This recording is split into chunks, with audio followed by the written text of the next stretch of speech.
Hello दोस्तों, आज की कहानी है एक फोन भूकंप के झटके की तरह।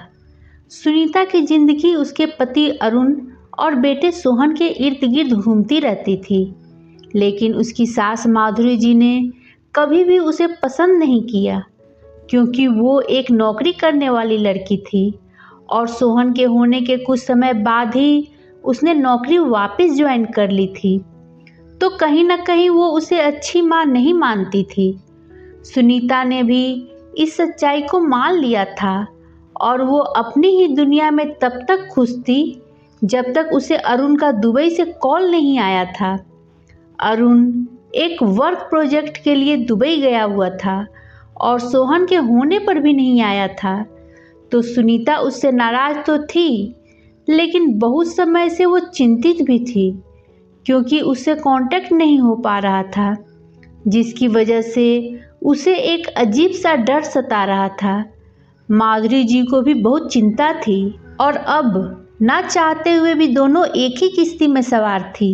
एक दिन सुनीता ने छुट्टी की हुई थी, क्योंकि सोहन के प्ले स्कूल में प्रोग्राम था जिसमें सोहन को खरगोश बनकर जाना था और कुछ लाइंस बोलनी थी। तो वो उसकी तैयारी करवा रही थी कि तभी लैंडलाइन की बेल बजी। सुनीता ने फ़ोन उठाया तो अरुण की आवाज़ सुनकर वो चहक उठी और अरुण की आवाज़ सुनने के लिए माधुरी जी भी तरस रही थी। सुनीता ने फ़ोन को स्पीकर पर डाल दिया और अरुण से अभी लड़ ही रही थी कि अरुण ने कहा कि सुनीता, मैंने यहाँ दूसरी शादी कर ली है और मैंने तुम्हें तलाक के कागज भिजवा दिए हैं, तो तुम साइन कर देना। सुनीता धम से सोफे पर बैठ गई और कुछ नहीं बोली और उसकी आंख से आंसू बहने लगे। माधुरी जी ने फ़ोन उसके हाथ से लिए और बोली, तेरा दिमाग खराब हो गया है? इतने में वहाँ से फ़ोन काटने की आवाज़ आई। वो उनके लिए एक भूकंप के झटके जैसा था, जिसने उन दोनों को ही अंदर तक झकझोर कर रख दिया था।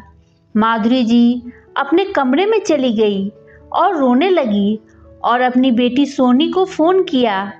सोनी तुरंत वहां आ गई और उसने भाभी को सहारा दिया, सबको खाना खिलाया और फिर माँ के कमरे में गई और बोली कि माँ, अब भाभी और आपको एक दूसरे के जीने की वजह बनना है और सोहन के लिए आप दोनों को ये करना होगा।